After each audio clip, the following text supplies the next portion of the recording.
إن الحمد لله نحمده ونستعينه ونستغفره ونعوذ بالله من شرور أنفسنا وسيئات أعمالنا من يهده الله فلا مضل له ومن يضلل فلا هادي له وأشهد أن لا إله إلا الله وحده لا شريك له وأشهد أن محمدا عبده ورسوله قال الله تعالى في كتابه الكريم يا أيها الذين آمنوا اتقوا الله حق تقاته ولا تموتن إلا وأنتم مسلمون أما بعد فإن أصدق الحديث كتاب الله وخير الهدي هدي محمد صلى الله عليه وسلم وشر الأمور محدثاتها وكل محدثة بدعة وكل بدعة ضلالة وكل ضلالة في النار.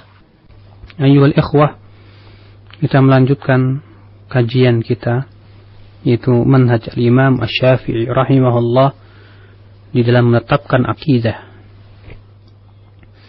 Kemarin telah kita jelaskan tentang kedudukan sunnah di sisi al-Imam Asy-Syafi'i rahimahullah, di mana al-Imam Asy-Syafi'i memandang bahwa sunnah itu seperti Al-Quran, yaitu di dalam pensyariatan. Maka apa-apa yang telah tetap di dalam sunnah itu sama dengan apa-apa yang telah tetap di dalam Al-Quranul Karim. Apa yang diharamkan sunnah itu sama dengan apa yang diharamkan dalam Al-Quranul Karim. Kenapa? Karena kedua-duanya adalah wahyu dari Allah Rabbul Alamin. Ya, kedua-duanya adalah yang berasal dari Allah Subhanahu wa Ta'ala. Selama keduanya adalah wahyu, maka kedudukannya adalah setara. Kemudian Al-Imam Asy-Syafi'i rahimahullah membawakan dalil-dalil dari Al-Quran yang mewajibkan untuk mengikuti Rasulnya sallallahu alaihi wasallam. Di antaranya Allah berfirman, Ya ayyuhalladzina amanu athi'ullaha wa rasulah. Hai orang-orang yang beriman, taatilah Allah dan Rasulnya. Tentu ayyuhal ikhwah, mentaati Rasulullah tiada lain adalah dengan mengikuti sunnah Rasul sallallahu alaihi wasallam. Allah juga berfirman dalam surat Al-Ahzab ayat 36, "Wa ma kana lil mu'minin wa la mu'minatin idza qada Allahu wa rasuluhu amran an yakuna lahumul khiyaratu min amrihim. Wa man ya'si Allaha wa rasulahu faqad dhalla dhalalan mubina."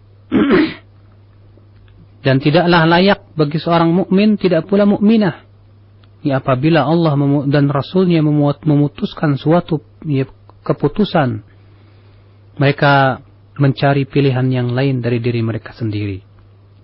Tidak layak demikian. Maka siapa yang memaksiati Allah dan Rasulnya, maka ia telah sesat dengan kesesatan yang nyata, kata Allah Subhanahu wa Ta'ala. Ayat ini tegas ya akhi, bahwa seorang mukmin, seorang mukminah, siapapun dia,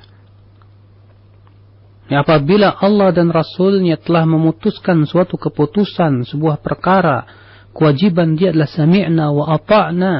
Tidak boleh ya seorang mukmin, seorang mukminah dia mencari pilihan dari mereka sendiri selain apa yang telah Allah dan Rasulnya putuskan. Maka Allah mengatakan, siapa yang memaksiati Allah dan Rasulnya, maka ia telah sesat dengan kesesatan yang nyata.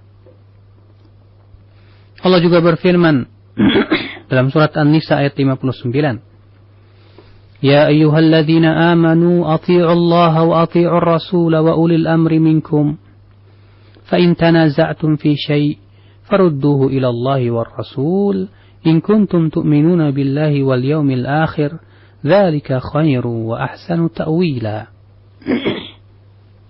Hai orang-orang yang beriman, taatilah Allah, taatilah Rasul dan ulil amri di antara kalian. Allah tidak mengatakan dan taati ulil amri.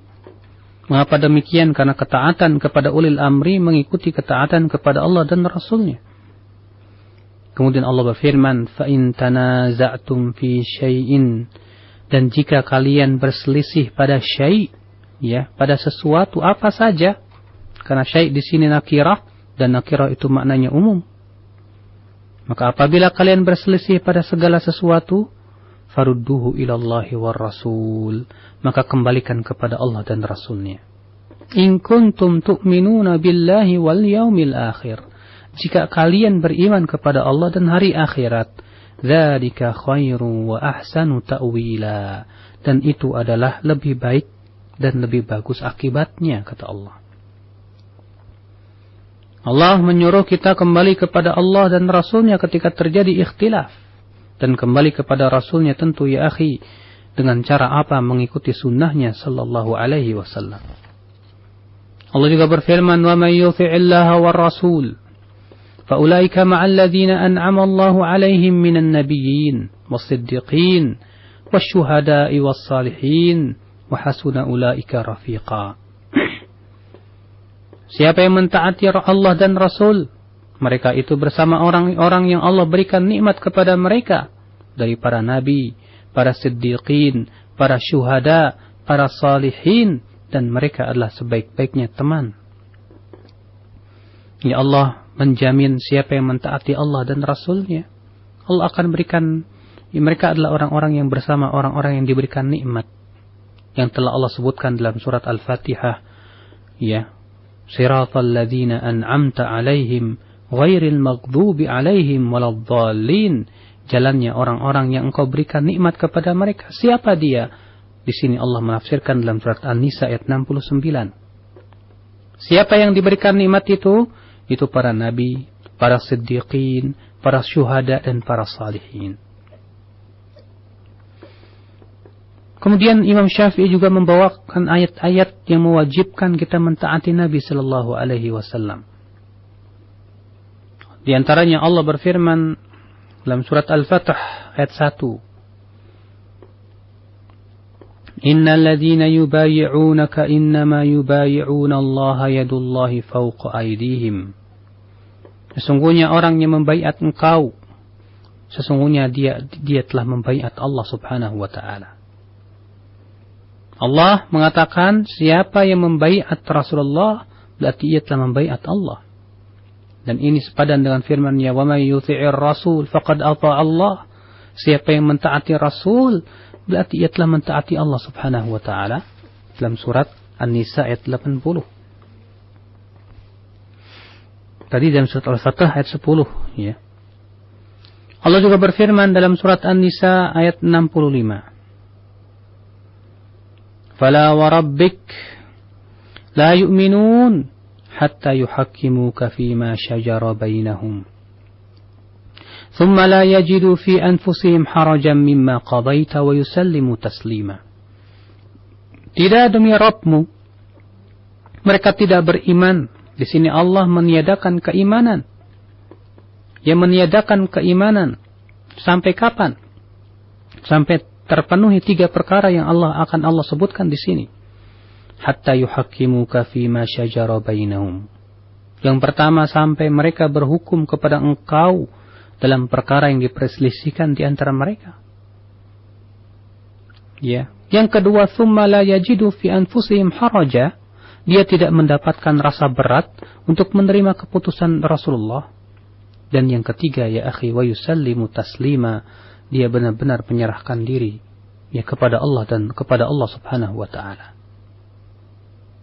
Maka ya akhi, kewajiban kita yang pertama adalah berhukum kepada hukum Rasulullah.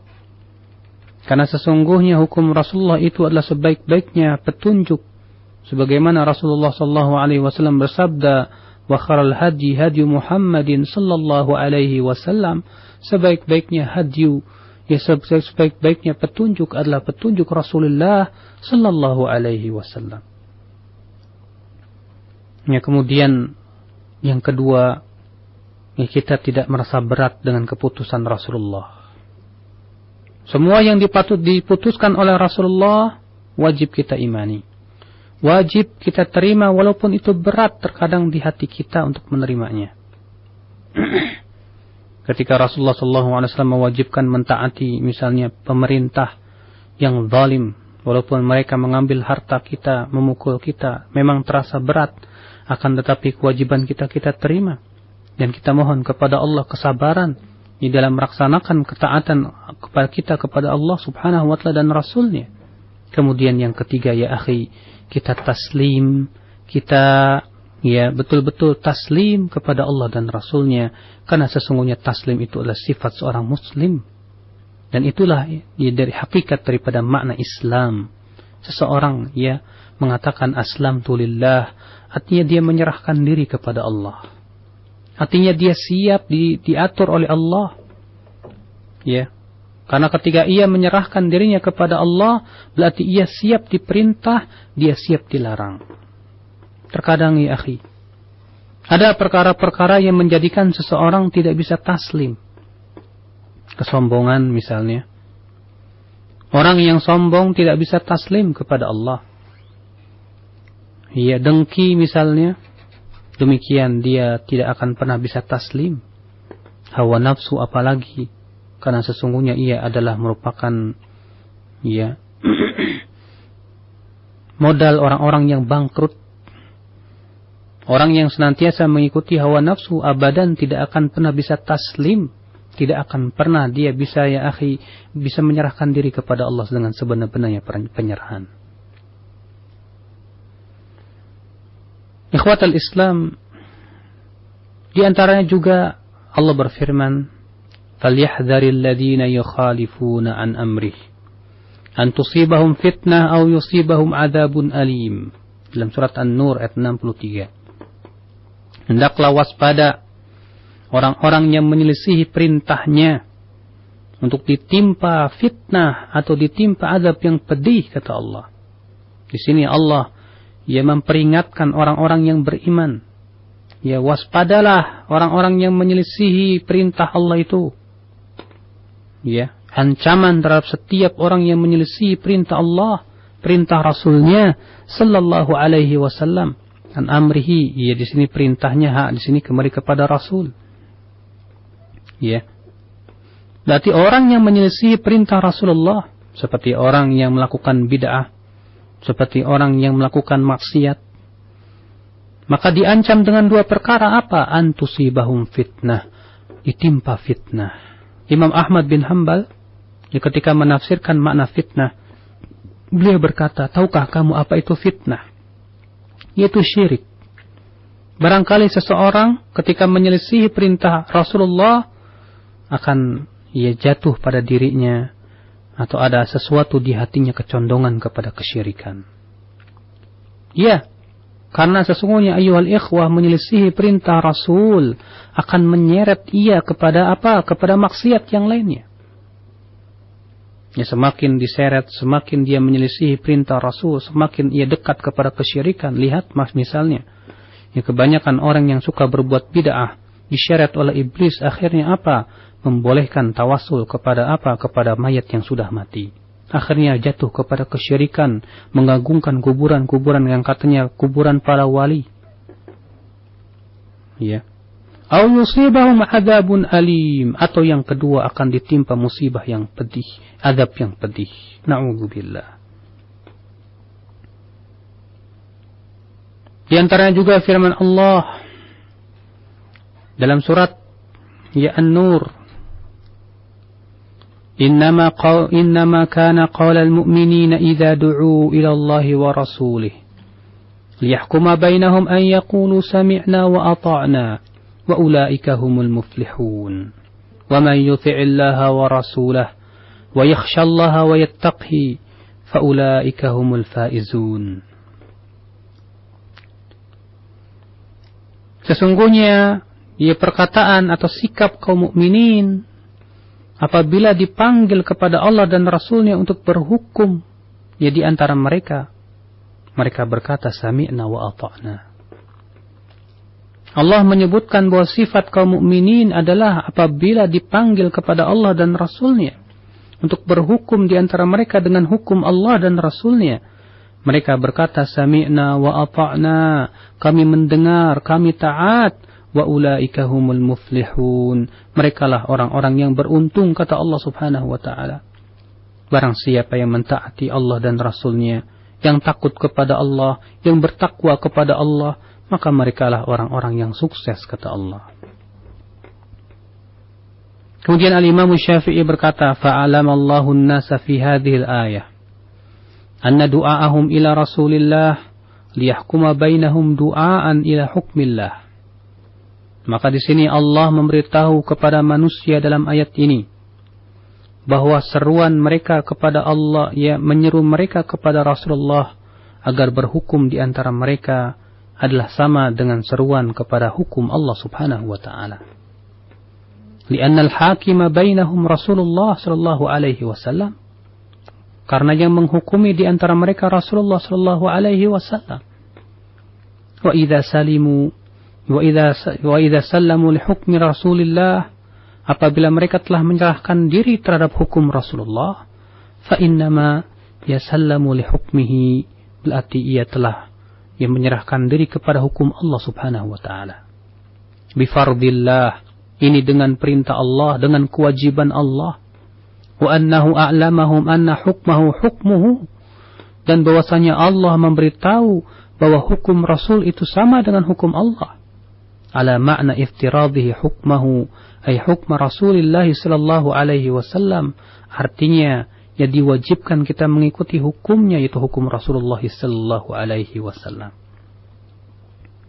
Fa inna Allah huwa alladhi faradahu, karena Allah yang mewajibkannya. Wa ma sabaqa fi ilmihi jalla thana'uhu min is'adihi bi asmatihi wa tawfiqihi wa ma syahida lahum bihi min hidayatihi wa ittiba'ihi amrahu. Ya, karena Allah telah mengetahui, ya, di mana Allah memberikan kebahagiaan kepada Rasulullah dengan diismahkan, dengan diberikan kemaksuman. Artinya Rasulullah ya akhi maksum, terjaga dari kesalahan. Tidak mungkin Rasulullah salah menyampaikan risalah. Wa taufiqihi, demikian pula Rasulullah diberikan taufik oleh Allah. Demikian pula Allah mempersaksikan bahwa Rasulullah mengikuti hidayah Allah dan mengikuti perintahnya. Maka orang yang diberikan, yang mengikuti Rasulullah sallallahu alaihi wasallam, tentu ia akan diberikan taufik. Ia telah mengikuti hidayah, maka itulah sebaik-baiknya manusia ya akhi. Fa ahkama fardahu bi ilzami khalqihi ta'ata rasulih. Maka Allah Subhanahu wa taala mewajibkan hamba-hambanya, makhluk-makhluknya untuk mentaati Rasulnya sallallahu alaihi wasallam. Wa i'lamihim annaha ta'atuhu, dan Allah pun memberitahu bahwasannya mentaati Rasul sama dengan mentaati Allah Subhanahu wa taala. Fajama'a lahum an a'lamahum anna al-fardha 'alaihim ittiba'u amrihi wa amri rasulih. Ya, maka Allah mengumpulkan, artinya memberitahu bahwasanya kewajiban makhluk, ya para hamba, adalah mengikuti perintahnya dan mengikuti perintah Rasulnya sallallahu alaihi wasallam, dan bahwasanya mentaati Rasul sama dengan mentaati Allah Subhanahu wa taala. Ikhwatal Islam, lihat Al-Imam Syafi'i tegas menyatakan bahwa kewajiban kita para hamba adalah mengikuti Rasul sallallahu alaihi wasallam, mengikuti ya apa yang telah Allah titahkan melalui lisan Rasulnya sallallahu alaihi wasallam. Ikhwatal Islam, kemudian Al-Imam Syafi'i berkata, bab ma abana Allahu li khalqihi min fardhihi ala rasulih ittiba'a ma auha ma uhiya ilaihi. Bab apa yang Allah jelaskan kepada makhluknya berupa kewajiban, ya, kewajiban makhluknya terhadap Rasul, yaitu mengikuti apa yang diwahyukan kepadanya. Wa ma syahida lahu bihi min ittiba'i ma amara bih, dan apa yang dipersaksikan berupa apa? Mengikuti perintah Rasulullah, ya. Wa annahu hadin liman ittaba'ahu, dan bahwasanya Rasulullah memberikan hidayah kepada siapa yang mengikutinya. Qal, Imam Syafi'i berkata, Allah berfirman, ya ayyuhan nabi ittaqillaha wa la tuti'il kafirin wal munafiqin innallaha kana aliman hakima. واتبع ما يوحى إليك من ربك إن الله كان بما تعملون خبيرا. Wahai Nabi, bertakwalah kamu kepada Allah. Jangan kamu mentaati orang kafir dan orang munafikin. Sesungguhnya Allah itu maha mengetahui lagi maha hakim yang mempunyai hikmah. Ikutilah yang diwahyukan kepada engkau dari Rabbmu. Sesungguhnya Allah itu mengetahui apa-apa yang kamu amalkan. Allah memerintahkan nabinya untuk bertakwa kepada Allah. Dan takwa itu hakikatnya ya akhi, menjalankan perintah dan menjauhi larangan. Allah mengatakan kepada nabinya, wahai nabi, bertakwalah kepada Allah. Jangan mentaati orang kafir dan orang munafikin itu. Ya jangan dan tidak boleh kita mentaati orang-orang kufar. Makanya Allah mengatakan, walan tarda ankal yahudu walan nasara hatta tattabi'a millatahum qul inna hudallahi huwal huda wala in ittaba'ta ahwa'ahum min ba'di ma ja'aka minal ilmi ma laka minallahi min waliyyin wala nasir. Orang Yahudi, orang Nasrani tidak akan pernah ridha kepada kamu sampai kamu mengikuti millah mereka. Allah tidak mengatakan sampai kamu masuk kepada millah mereka, tapi Allah mengatakan sampai kamu mengikuti millah mereka.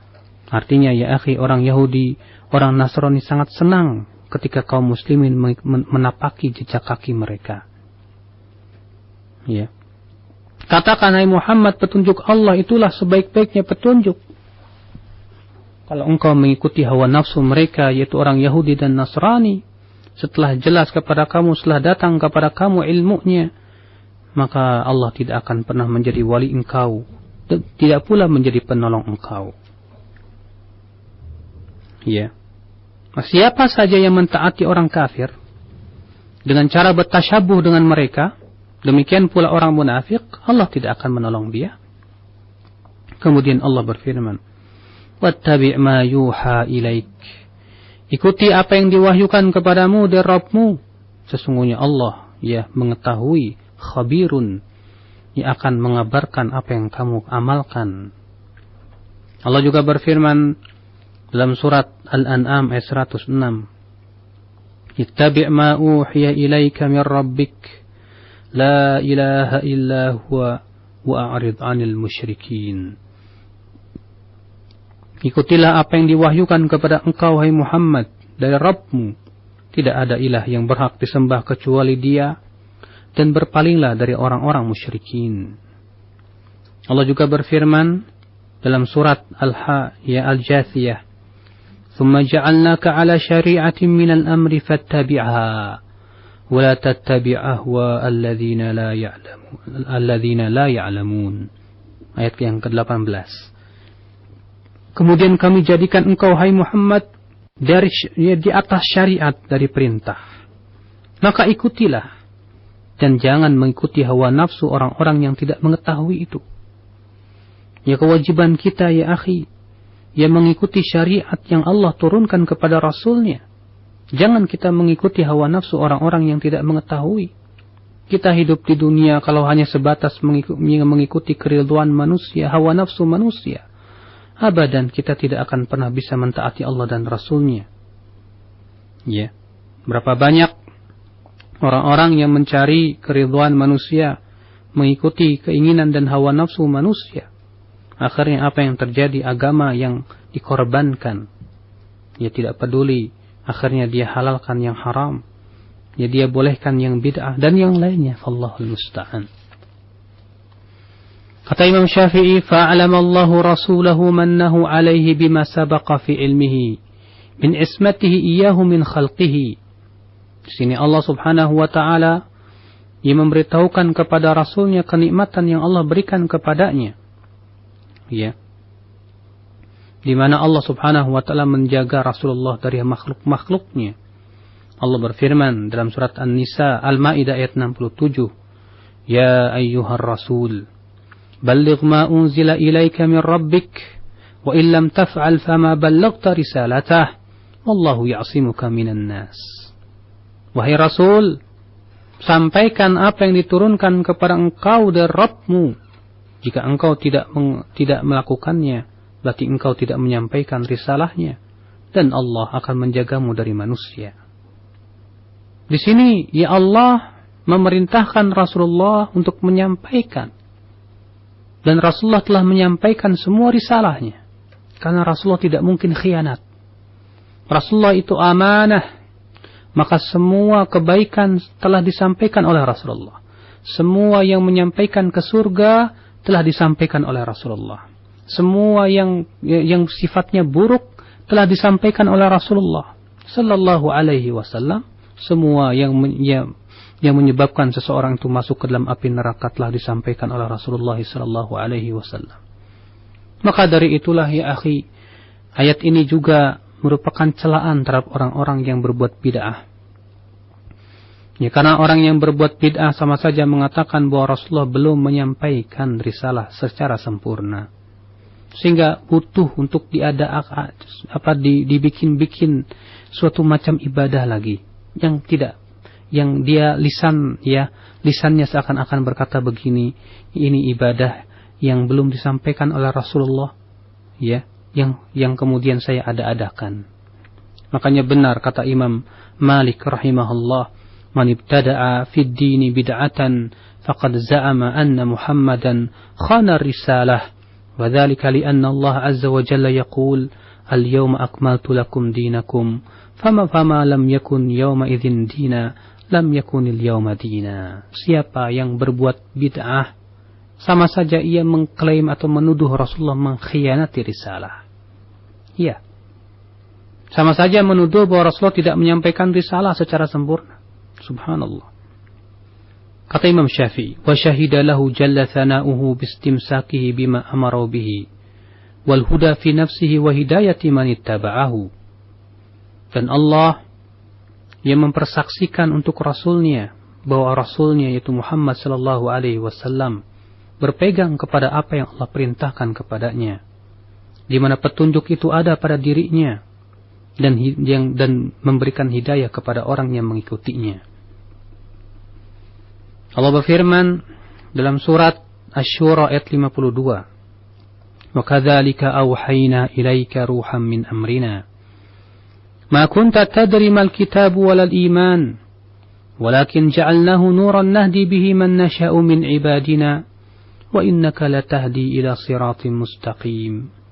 Demikianlah kami wahyukan kepada engkau ruh.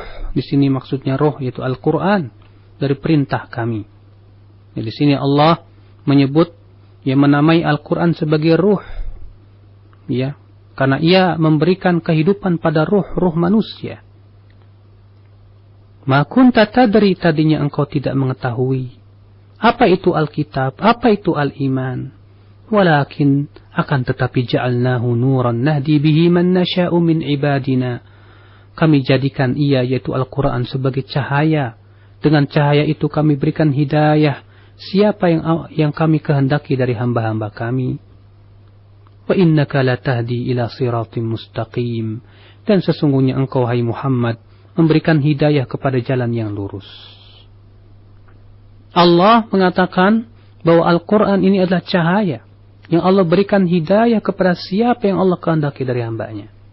Kemudian Allah mensifati bahwa Rasulullah memberikan hidayah kepada jalan yang lurus. Berarti orang yang tidak mengikuti Rasulullah, ya akhi, otomatis dia tidak di atas jalan yang lurus. Allah juga berfirman dalam surat An-Nisa ayat 113, "Walaula fadlullahi 'alaika wa rahmatuh, lahammat ta'ifatun minhum an yudhilluk, wa ma yudhilluna illa anfusahum, wa ma yadhurrunaka min syai', wa anzalallahu 'alaikal kitaba wal hikmata wa 'allamaka ma lam takun ta'lam. Wa kana fadlullahi 'alaika 'azima." Kalau bukan karena karunia Allah kepada engkau dan rahmatnya, niscaya sebagian dari mereka orang-orang kufar itu berusaha terus untuk menyesatkan kamu, dan mereka tidaklah menyesatkan kecuali dirinya sendiri, dan mereka tidak akan memberikan mudarat kepada engkau sedikit pun.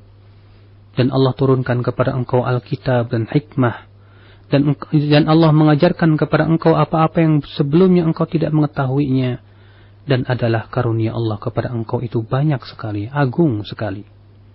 Di sini Allah mengingatkan kepada Rasulnya bahwasannya karena karunia Allah dan rahmatnya lah Rasulullah diajarkan Alkitab dan Al-Hikmah, dan mengajarkan apa-apa yang tidak diketahui oleh Rasulullah sallallahu alaihi wasallam. Maka dari itu ya akhi, siapa yang mengambil Al-Quran dan Sunnah yang merupakan warisan para Nabi dan yang merupakan warisan Rasulullah, sungguh ia telah mengambil keuntungan yang sangat banyak. Siapa yang diberikan oleh Allah kekuatan untuk senantiasa berpegang kepada Al-Kitab was Sunnah, itu adalah karunia Allah dan rahmatnya. Kata Imam Syafi'i, فَأَبَانَ اللَّهُ أَنَّهُ قَدْ فَرَضَ عَلَى نَبِيهِ اتِّبَاعَ أَمْرِهِ وَشَهِدَ لَهُ بِالْبَلَاغِ عَنْهُ وَشَهِدَ بِهِ لِنَفْسِهِ وَنَحْنُ نَشْهَدُ لَهُ بِهِ تَقَرُّبًا إِلَى اللَّهِ بِالْإِيمَانِ بِهِ وَتَوَسُّلًا إِلَيْهِ بِتَصْدِيقِ كَلِمَاتِهِ. Ya Allah menjelaskan bahwa Allah telah mewajibkan kepada nabinya untuk mengikuti perintahnya, dan Allah mempersaksikan bahwasanya Rasulullah telah menyampaikan itu semua. Bahkan ya Allah mempersaksikan dengannya untuk dirinya sendiri, dan kita pun juga ikut mempersaksikan bahwa Rasulullah pun telah menyampaikan semuanya dalam rangka bertaqarrub kepada Allah dengan cara beriman kepadanya dan bertawasul kepada Allah dengan cara membenarkan kalimat-kalimatnya. Ya. Ini kewajiban kita ya akhi. Dia mempersaksikan bahwasannya ya Rasulullah telah menyampaikan risalah. Oleh karena itulah ya akhi, ya ketika Rasulullah sallallahu alaihi wasallam di haji wada, di mana Rasulullah sallallahu alaihi wasallam bersabda, ya berkhutbah di hadapan para sahabat, wa antum tus'aluna anni fama antum qailun, kalian akan ditanya tentangku, apa yang akan kalian jawab? Apa jawaban para sahabat? Jawaban yang paling benar, yang paling terpuji, kata para sahabat, nashhad annaka qad addaita, ya nashhad annaka qad addaita wa nasahta, kami bersaksi ya bahwa engkau telah menyampaikan risalah ini, engkau telah memberikan nasihat kepada umat ini. Ya. Kemudian Rasulullah SAW menunjukkan jari telunjuknya ke langit, kemudian beliau tunjukkan kepada para sahabatnya dan berkata, Allahumma syhad, Allahumma syhad, Allahumma syhad, ya Allah saksikan, ya Allah saksikan, saksikan bahwa Rasulullah telah menyampaikan risalah ini secara sempurna.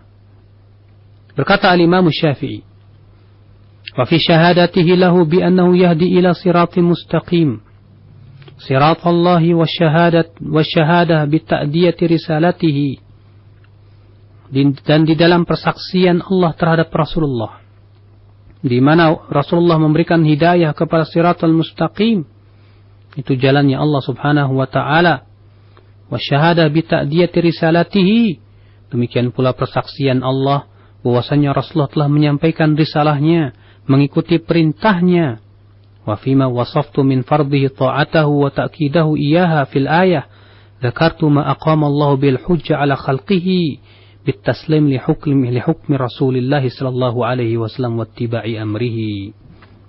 Dan pada apa yang telah aku sifatkan berupa kewajiban mentaatinya dan mempertegas akan kewajiban ia mentaati Rasulullah sallallahu alaihi wasallam dalam ayat yang telah aku sebutkan, di mana Allah telah menegakkan hujjah kepada makhluk-makhluknya agar taslim kepada hukum Rasulnya, ya, dan mengikuti perintahnya. Subhanallah. Itu ya akhi, al-Imam Syafi'i rahimahullah.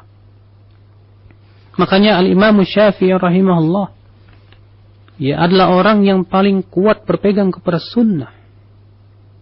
Dalam Imam Baihaqi meriwayatkan dengan sanadnya dari Sa'id bin Asad.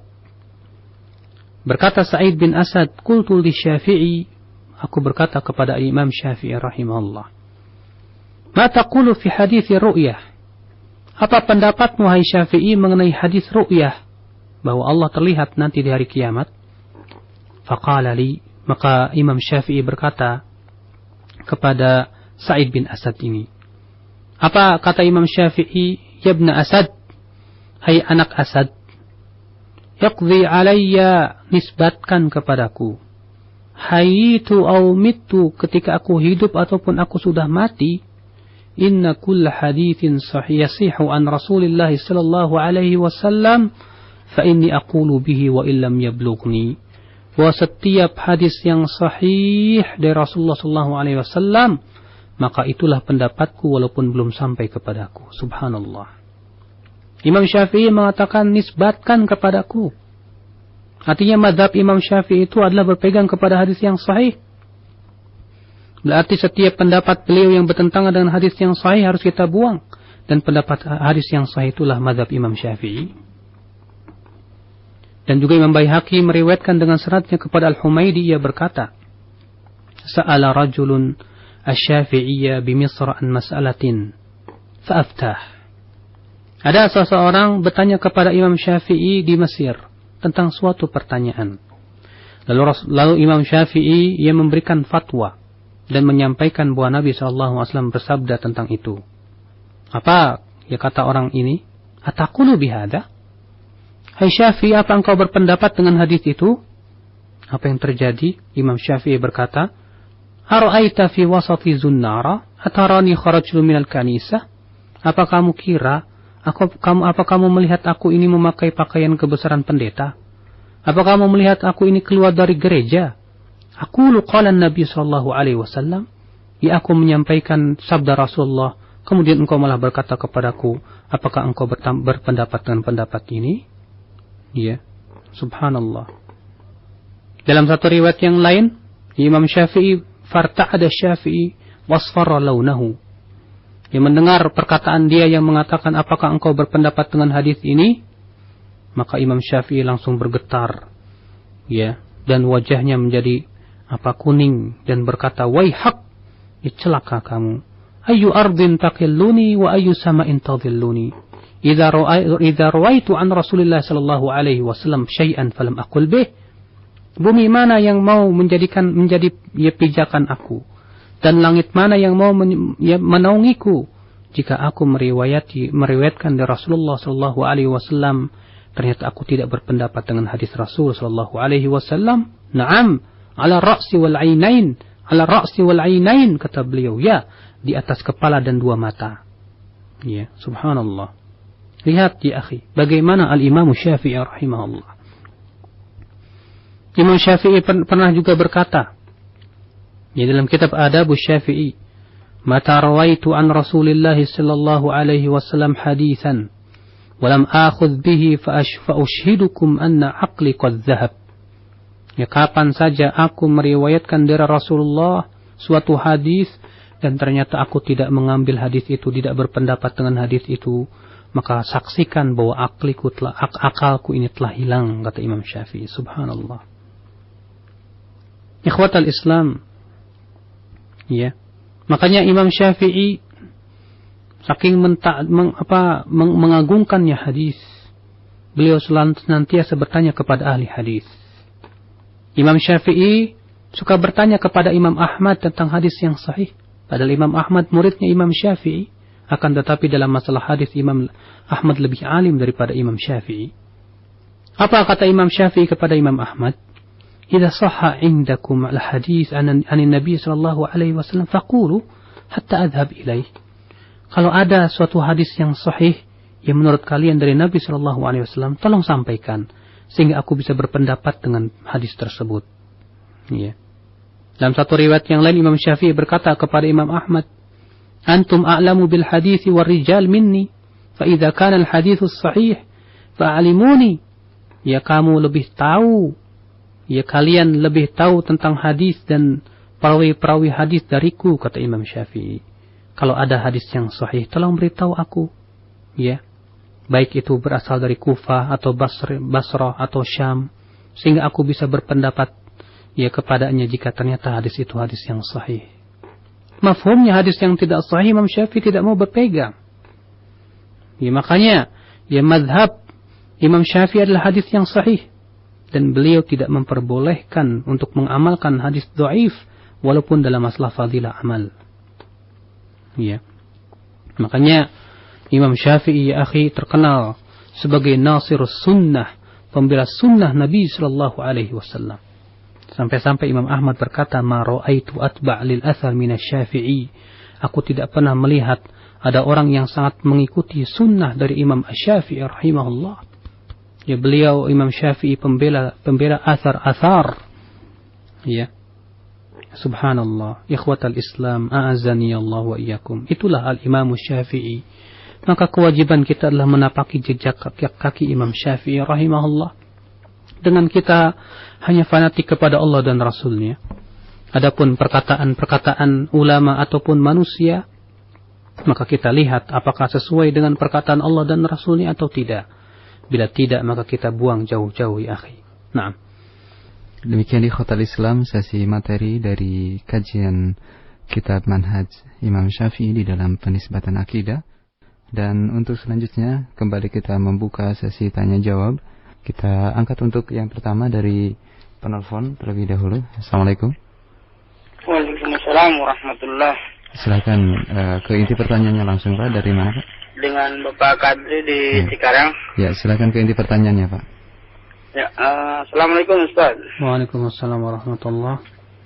Ana mau bertanya, mungkin sedikit keluar dari tema ini, tapi bertanya bahwa bagaimana caranya supaya kita sama ikhwan ini artinya saling menasihati. Kita duduk di satu pengajian, tapi kadang mereka ini selalu mungkin keilmuan mereka mungkin yang dangkal, mungkin pemahaman mereka, walaupun kita di satu majelis, tapi mereka selalu mentahdir ustadz-ustadz yang lain supaya kita menjauhi mereka gitu.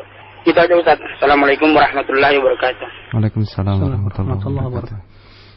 Kewajiban kita yang pertama, Bapak, itu mencontohkan kepada mereka tentang sikap yang benar dari diri kita sendiri aja dulu. Ini sebelum yang lainnya. Kita berikan nasihat bahwa kewajiban kita adalah menuntut ilmu Allah Subhanahu wa taala.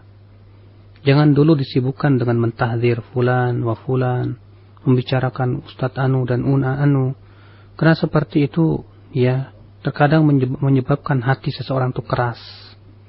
Apabila hatinya telah keras, akhirnya kurang berkah ilmu yang dia dapatkan. Ya, kewajiban dia terus menuntut ilmu. Ya, memang tidak mengapa kalau ternyata kita sedikit mengetahui tentang keadaan manhaj fulan dan allan, jamaah anu dan anu, ya untuk kita menghindari keburukan yang ada padanya. Akan tetapi kita tidak boleh disibukkan dengan seperti itu. Berapa banyak ilmu-ilmu yang belum kita kuasai? Ya berapa banyak?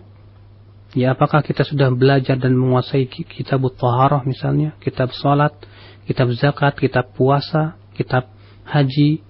Masih banyak ilmu kita ini belum kita pelajari. Tapi kita sudah sibuk untuk mentahdzir fulan wa allan, sehingga pada waktu itu waktu kita habis hanya untuk seperti itu. Itu semuanya tidak bermanfaat ya akhi. Ya, serahkan kepada yang lebih alim. Itu serahkan kepada yang lebih alim. Naam. Baik. Selanjutnya kita angkat dari penelpon kembali. Assalamualaikum. Waalaikumsalam warahmatullahi wabarakatuh. Silakan, dari siapa, dari mana? Dari Pak Tito di Gandaria, Pak. Silakan Bapak. Assalamualaikum Ustaz. Waalaikumsalam warahmatullahi. Mau nanya tentang sholat ini Ustaz. Misalnya ada seorang imam sholat. Saya ketahui beliau berbuat musyrik itu Pak, beribadah selain kepada Allah itu. Seperti kesyirikan apa Pak? Ya misalkan hari-hari tertentu dia ibadah tapi bukan kepada Allah gitu Pak. Kepada? Ya yang pakai saji gitu. Iya. Nah sedangkan saya sholat sudah berada di belakangnya. Apakah saya harus makmum ke dia, atau saya sholat sendiri bersamaan dengan waktu dia sholat itu Pak Ustaz? Assalamualaikum warahmatullahi wabarakatuh. Waalaikumsalam warahmatullahi wabarakatuh. Pada asalnya haram kita ini sholat di belakang orang yang berbuat syirik, yang mempersekutukan Allah Subhanahu wa taala. Maka kewajiban kita mencari masjid lain yang imamnya tidak berbuat syirik. Karena orang yang berbuat syirik ini adalah telah melakukan dosa yang sangat besar. Allah berfirman, "Innallaha la yaghfiru an yushraka bih wa yaghfiru ma duna dzalika liman yasha." Namun apabila dikhawatirkan akan muncul fitnah dengan antum meninggalkan masjid itu, ya, maka lebih baik antum niatkan salat sendiri saja. Tapi kalau misalnya antum tidak ada fitnah, lebih baik antum pergi dan cari masjid lain. Itu lebih ahsan. Atau antum mendakwahi dia. Terus dakwahi orang tersebut dan jelaskan bahwa itu adalah merupakan kesyirikan. Karena antum ketika antum tahu dia berbuat syirik, maka antum berusaha untuk mengingkari kemungkaran yang dia lakukan itu. Cobalah ya antum berikan kepada dia kaset-kaset ataupun buku-buku yang menyebutkan tentang kesyirikan perbuatan seperti itu. Nah. Baik, kembali dari penelpon. Assalamualaikum. Halo. Iya, silakan. Assalamualaikum. Waalaikumsalam. Saya mau tanya di luar topik ya dari ini. Saya punya guru ngaji. Guru ngaji saya ini punya bayi, punya anak sampai lebih dari 1, ada 4. Memang dalam hukum Islam dakwah itu diharuskan atau maksudnya diwajibkan dia berdakwah di luar dari rumah, jadi meninggalkan anak 4 yang masih ada bayi, itu hukumnya boleh apa tidak? Seperti itu aja yang mau saya tanya. Terima kasih Bu. Terima kasih. Assalamualaikum. Waalaikumsalam warahmatullahi. Sesungguhnya kewajiban wanita adalah tinggal di rumah dan mengurus, yang lebih wajib adalah mengurus ya rumah tangganya. Itu lebih wajib. Adapun dakwah memang itu penting. Akan tetapi ya, yang lebih bagus dan lebih baik yang melakukan dakwah itu adalah para lelaki. Karena mereka yang lebih banyak peluang dan lebih memberikan ya, lebih kuat dari sisi kemampuannya. Adapun wanita bukannya tidak boleh menyampaikan ilmu. Menyampaikan ilmu penting, akan tetapi jangan dia hanya karena ya membela sesuatu yang dianggap penting, akhirnya dia meninggalkan yang lain yang lebih wajib. Tentu ya mengurus anak-anak itu kewajiban wanita dan itu lebih wajib ya. Maka dari itulah kesibukan dakwahnya dia jangan sama sekali menyibukkan dia dari sesuatu yang wajib dan yang lebih besar pahalanya di sisi Allah berupa mentarbiyah, yang mendidik anak-anaknya ya. Karena sesungguhnya anak butuh kepada pendidikan. Allah mengatakan, "Qu anfusakum wa ahlikum nara." Ya, peliharalah dirimu dan keluarga. Maka Allah memulai untuk mendakwahi dari diri sendiri dan keluarga kita. Maka itu lebih layak. Adapun kemudian dia sibuk untuk dakwah di luar, sementara anak-anaknya dia telantarkan, tidak dididik, tidak tarbiyah, tentu ini dia telah tertipu oleh tipu daya syaitan. Nah. Baik. Kemudian kita angkat pertanyaan dari pesan singkat dari Abu Abdullah di Cikarang untuk yang pertama. Ustadz, bagaimanakah dengan orang yang beribadah karena kebiasaan tanpa menyertakan rasa takut kepada Allah Subhanahu wa taala? Apakah ia berdosa, dan bagaimana agar kita atau kiat-kiat kita untuk senantiasa merasa takut kepada Allah Subhanahu wa taala? Merasa takut kepada Allah adalah dengan cara banyak-banyak mengenal Allah. Banyak-banyak membaca ayat-ayat tentang neraka Allah. Bagaimana adab Allah kepada orang-orang kufar. Bagaimana adab Allah kepada orang-orang yang menyelisihi perintah Allah Subhanahu wa taala. Ya, rasa takut kepada Allah dengan cara kita semakin berilmu tentang Allah. Makanya Allah mensifati para ulama itu orang yang sebagai orang yang takut kepada Allah. Allah berfirman, "Innama yakhsyallaha min ibadil ulama." Sesungguhnya yang khasyah, yang mempunyai khasyah, rasa takut kepada Allah, dia dari hamba-hambanya hanyalah para ulama. Artinya bahwa kekhususan ulama itu adalah khasyah. Kenapa? Karena mereka mempunyai ilmu yang lebih. Semakin kuat ilmu seseorang terhadap Allah, semakin kuat rasa takut dia kepada Allah Subhanahu wa taala. Maka dari itulah orang yang ingin kuat rasa takutnya kepada Allah, dia harus pertama memperdalam ilmu tentang Allah. Yang kedua, dia senantiasa melihat bagaimana akibat-akibat bagi mereka yang menyelesaikan perintah Allah Subhanahu wa taala. Bagaimana siksa Allah di kubur ketika seseorang menyelesaikan perintah Allah dan Rasulnya. Bagaimana akibat yang pedih buat mereka yang menyelesaikan perintah Allah dan Rasulnya. Sehingga pada waktu itu akan tumbuh rasa takut dia kepada Allah Subhanahu wa taala. Nah, mengenai orangnya yang tidak menyertakan rasa takut, berdosa tidak ketika melaksanakan ibadah? Na'am ya akhi, orang yang beribadah harus disertai dengan rasa takut sehingga tidak melakukan hal-hal yang bisa mengurangi pahala atau bahkan membatalkan ibadah. Kadang orang yang tidak rasa takut tidak khusyuk dalam sholatnya. Kenapa? Karena hilang rasa takutnya kepada Allah Subhanahu wa Ta'ala. Sehingga ketika sholat dia mikirkan sesuatu yang di luar, dia berpikir kemana-mana, sehingga akhirnya terkadang ya dia tidak tahu, bahkan lupa berapa rakaat dia sholat. Akibat daripada apa? Tidak ada khasyah. Ya, berbeda dengan orang yang khasyah, yang takut kepada Allah. Cobalah antum, kalau antum takut ya kepada seseorang, pasti antum akan berusaha untuk memperbaiki perbuatan antum supaya tidak ditegur oleh orang itu. Demikian pula kita, ketika kita takut kepada Allah, kita berusaha untuk memperbaiki perbuatan kita, sholat kita, khusyuk kita, tumakninah kita. Tanda itu adalah orang yang takut kepada Allah Subhanahu wa Ta'ala. Nah. Kemudian dari pertanyaan pesan singkat dari Pak Joko, Ustaz, benarkah bahwasanya hadis utama-utamanya jihad adalah jihadun nafas? Merupakan hadis yang batil. Saya pernah mendengar bahwasanya hadis tersebut batil karena bisa menafikan jihad fisabilillah. Karena jihad nafas itu tidak akan pernah ada habisnya sampai umur hidup kita, dan akan menghilangkan jihad fisabilillah. Benarkah demikian? Akhi, terkadang orang mendhaifkan hadis dengan hawa nafsu atau karena kurangnya pemahaman dia terhadap hadis. Hadis Nabi SAW yang dikeluarkan Ibnu Najjar dari hadis Abu Dzar, afdhalul jihad an yujahidar rajul nafsahu hawah. Ya, utama-utamanya jihad adalah seseorang menjihadi jiwanya dan hawa nafsunya. Itu adalah hadis yang sahih, yang kemudian tidak boleh ditolak. Ya, hanya sebatas dengan ra'yunya semata dan berkata-katanya kalau hadis ini sahih atau kita tetapkan ini berarti menafikan jihad melawan musuh. Tidak, demi Allah. Ya, sama sekali tidak.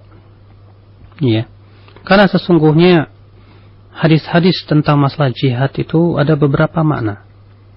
Ya, ketika Rasulullah ditanya tentang suatu pertanyaan, wahai Rasulullah, apa amalan yang paling utama? Disebutkan dalam hadis yaitu jihad fisabilillah. Dan Rasulullah mengatakan wasinamu wadhirwatu sinamil Islam, itu puncak daripada ya kejayaan Islam adalah dengan jihad, dan maksud jihad di sini itu dengan perang. Ya. Sementara Rasulullah mengatakan jihad yang paling utama adalah jihad melawan diri.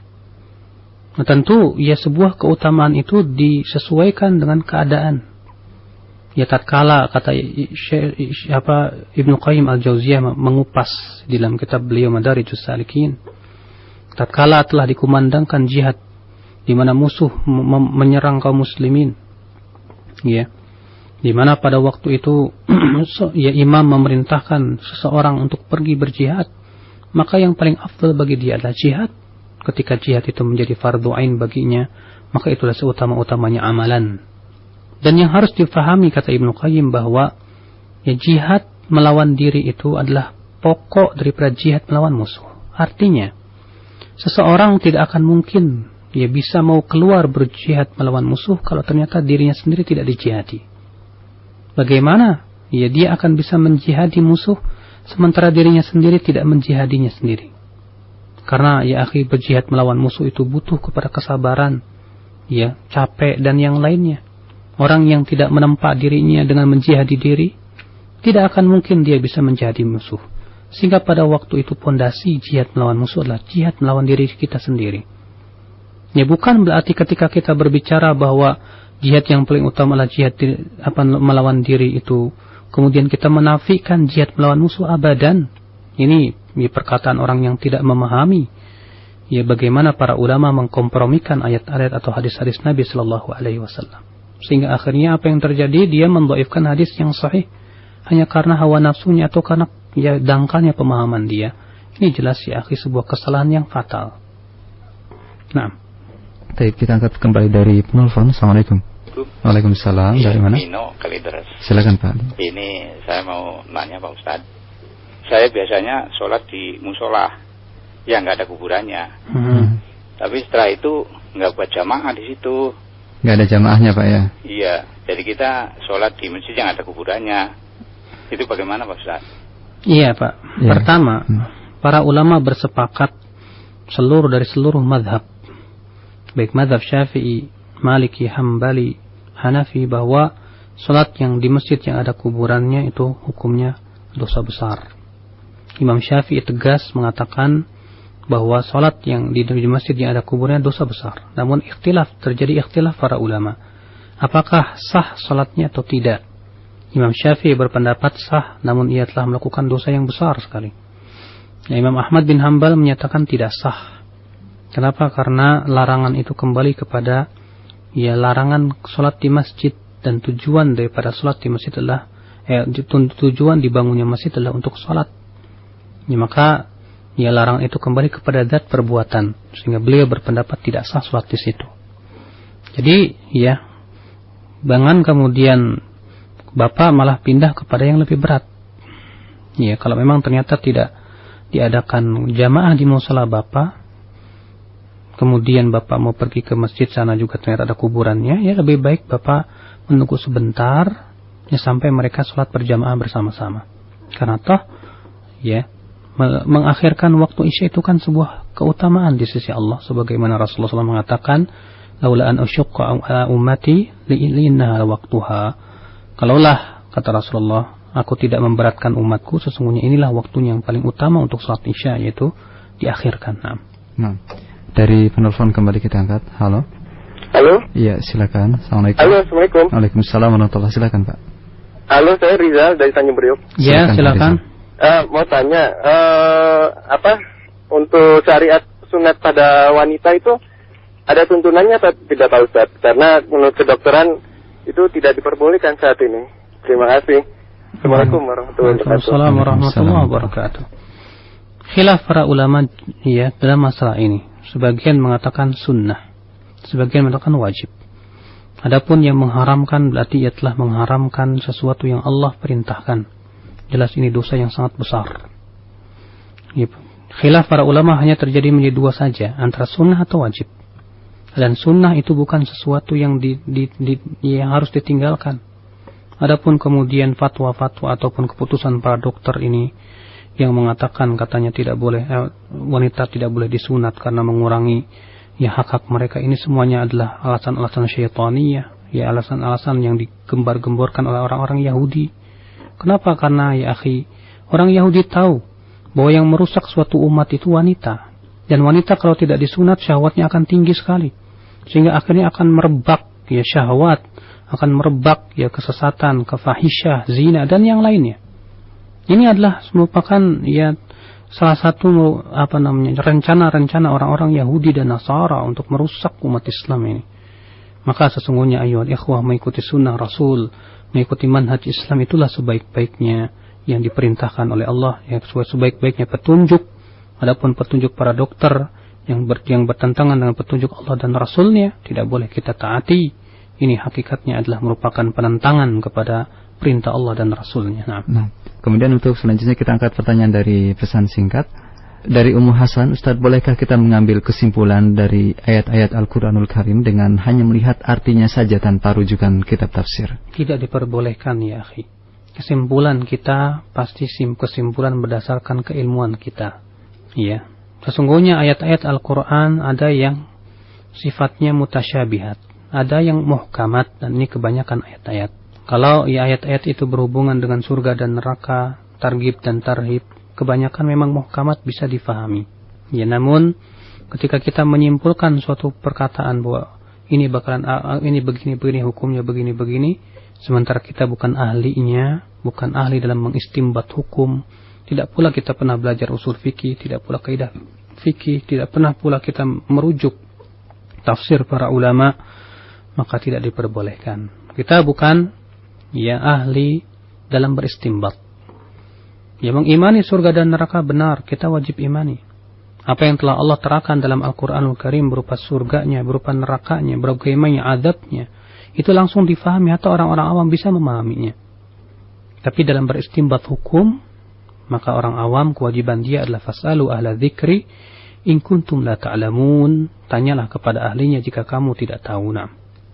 Kemudian untuk selanjutnya dari Ummu Abdul Razak di Cikarang, dan juga ada pertanyaan yang berkaitan. Ustaz, ada yang menyatakan bahwasanya penisbatan kepada salaf ini baru dipelopori oleh Imam Ahmad dan dikembangkan oleh Ibnu Taimiyah, dan Syekh Al-Albani hendak menggantikan Ahlus Sunnah wal Jamaah sebagai salaf. Bagaimana penjelasannya terhadap hal ini? Ini menunjukkan ketidakfahaman dia terhadap sejarah, bahwa kata salaf tidak bertentangan dengan Ahlus Sunnah wal Jamaah. Itu adalah perbedaan nama saja. Dan sangat salah orang yang mengatakan bahwa dakwah salafiyah itu dimulai Imam Ahmad bin Hanbal. Subhanallah. Bagaimana? Ya kalaulah dakwah salaf dimulai oleh Imam Ahmad bin Hanbal, tentu ikhwatul Islam sama saja mengatakan bahwa dakwah salaf ini tidak ada hubungan dengan apa yang diperintahkan oleh Allah dan Rasulnya dan apa yang diyakini oleh para sahabat Rasulnya. Sementara Imam Ahmad nantiasa mengikuti manhaj para sahabat. Ya, kalaulah yang diyakini Imam Ahmad itu menyimpang, tentu sudah dia diingkari oleh gurunya yaitu Imam Syafi'i rahimahullah dan para ulama-ulama yang lainnya. Namun subhanallah, yang ada adalah pujian-pujian terhadap Imam Ahmad. Kalau dia membaca bagaimana biografi Imam Ahmad, ya ratusan ulama memuji Imam Ahmad, bahkan semua bersepakat bahwa beliau imam ahli sunnati wal jamaah ya di zamannya. Maka dari itulah ayyuhal ikhwah, semua ya klaim-klaim seperti ini ya tertolak, yang itu menunjukkan akan ya dangkalnya keilmuan dia tentang sejarah dan tentang hakikat daripada manhaj para Rasulullah dan para sahabatnya, dan tentang ya hakikat penamaan Ahlus Sunnati wal Jamaah, dan bahwasanya Ahlus Sunnah wal Jamaah mempunyai makna-makna yang lainnya. Sebuah contoh misalnya, ya, di zaman para Imam Ahmad, Imam Syafi'i dan imam di zaman-zaman seperti itu, Ahlus Sunnah wal Jamaah dikenal dengan nama Ashabul Hadis. Ashabul Hadis itu diriwayatkan dari banyak perkataan para imam, di antaranya yaitu Imam Syafi'i sendiri. Beliau berkata, "Lau ra'aitu ahadan min ashabil hadis, faka'anni ra'aitu ahadan min as-sahabah." Kalau aku melihat seorang dari ashabul hadis, seakan-akan aku melihat seorang dari sahabat. Ketika ia menafsirkan hadis la tazalu ta'ifatu min ummati, akan senantiasa ada suatu kelompok dari umatku yang menang di atas kebenaran, Imam Ahmad berkata, "Illam yakunu ahlul hadis fala adri manhum." Ya, kalau bukan ahlu hadis, siapa lagi kalau bukan mereka? Saya tidak tahu. Ya, dikenal di zaman itu ahlu sunnah dengan nama ahlul hadis atau ashabul hadis. Ya, bukan dengan nama ahlu sunnah pada waktu itu. Sama saja sebetulnya. Akan tetapi ahlu sunnah wal jamaah ya mempunyai beberapa nama. Disebutnya sebagai ashabul hadis, disebut oleh para ulama sebagai at-taifatul mansurah, disebut oleh para ulama sebagai ya al-firqatun najiyah, disebut juga sebagai salafiyun, ya mereka yang menapaki jejak salaf. Yang dimaksud salaf di sini itu Rasulullah dan para sahabatnya.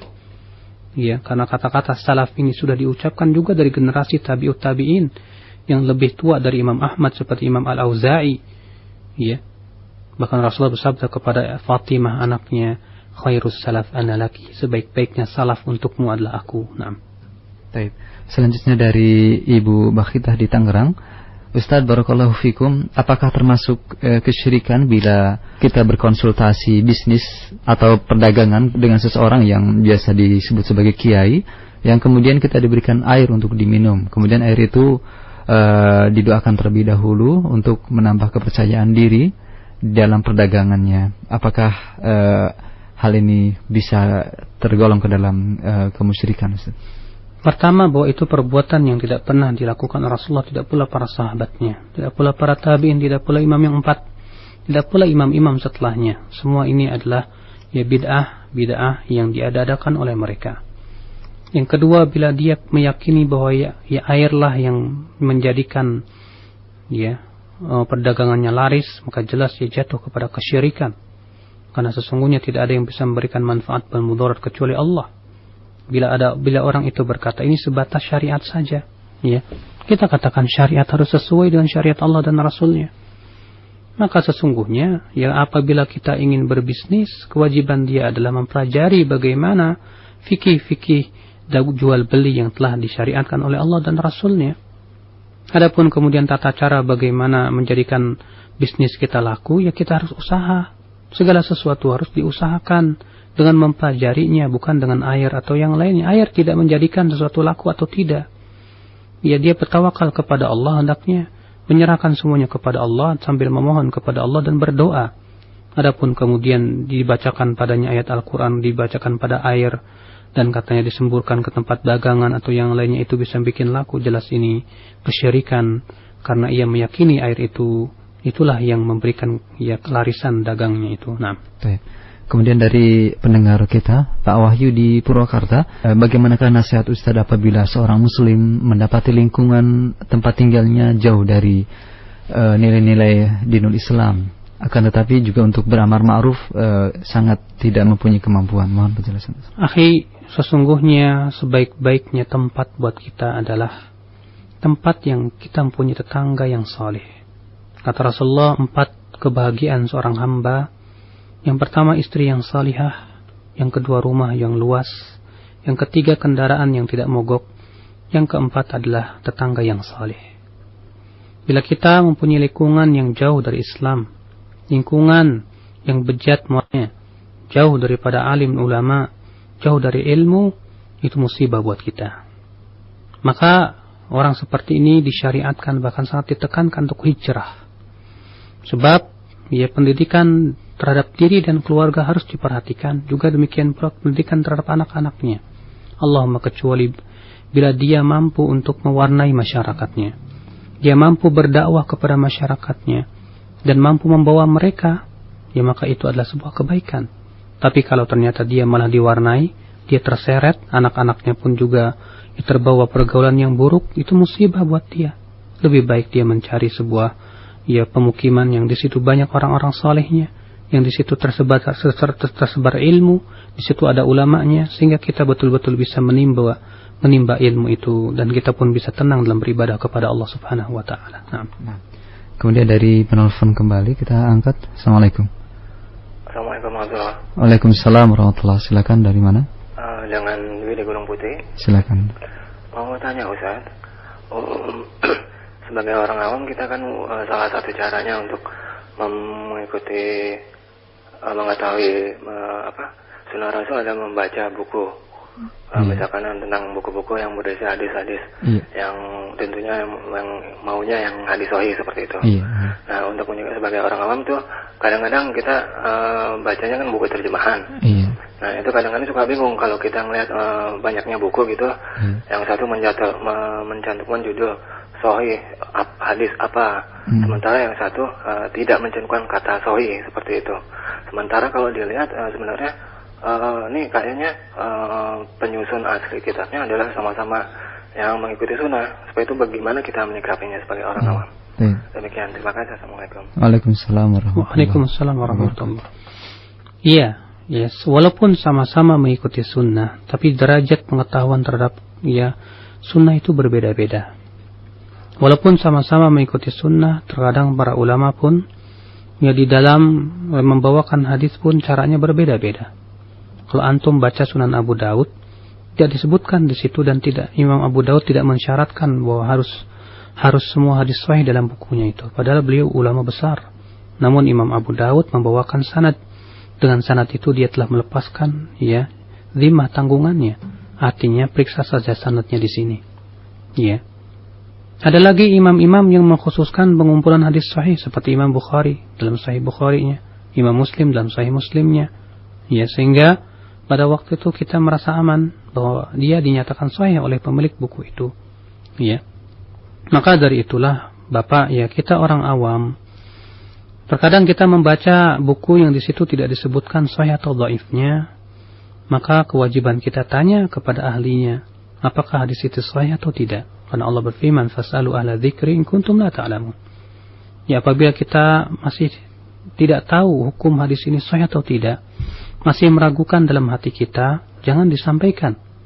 Sebagaimana disebutkan dalam hadis, "Ya man haddatsa anni bihaditsin yura annahu kadzibun fa huwa ahadul kadzibin." Barang siapa yang menyampaikan suatu hadis yang dia pandang atau dia sangka itu adalah dusta, maka ia termasuk orang-orang yang berdusta. Kata Imam Ibnu Hibban, mengambil fikih hadis ini, "Faman syakka fi riwayatihi," siapa yang merasa ragu dalam riwayatnya apakah itu hadis sahih atau dhaif, lalu dia sampaikan juga, maka dia masuk ke dalam ancaman hadis tersebut. Na'udzubillah. Maka dari itu Pak,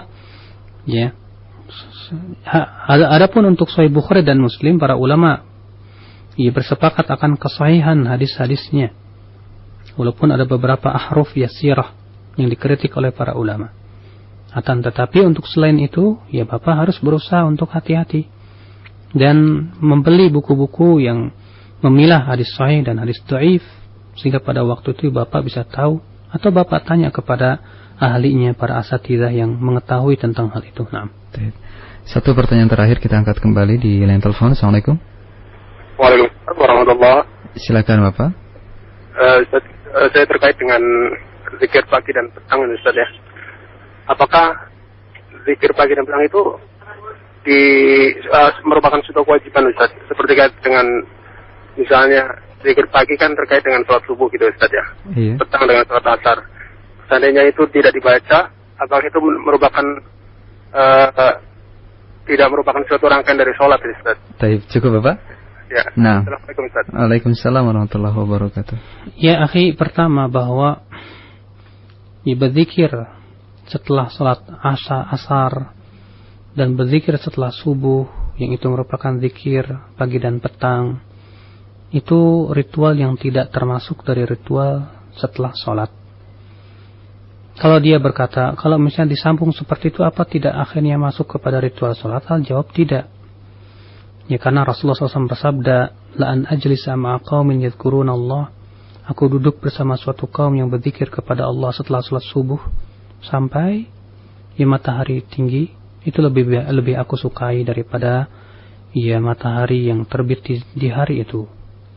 Dan aku duduk bersama suatu kaum yang berzikir kepada Allah setelah sholat asar sampai maghrib. Ya, aku lebih sukai daripada hari itu sendiri. Ini diriwayatkan oleh Imam Al-Baghdadi dalam kitabnya Al-Faqih wal Mutafaqih, yang kemudian sebagian sahabat ada yang memahami bahwa yang dimaksud dengan sabda Rasulullah itu adalah majlis-majlis zikir, masuknya di antaranya juga masuk padanya itu majlis ilmu. Yang jelas zikir setelah sholat subuh, kemudian setelah sholat subuh dia menyebutkan zikir-zikir setelah sholat, terus setelah selesai semuanya dia baru berzikir pagi dan petang, maka itu telah sesuatu yang diamalkan oleh para ulama dari zaman ke zaman, sebagaimana itu yang dikatakan oleh Ibnu Taimiyah rahimahullah. Wallahu a'lam. Subhanakallahumma bihamdik, asyhadu an la ilaha illa anta astaghfiruka wa atubu ilaik. Wassalamualaikum warahmatullahi wabarakatuh.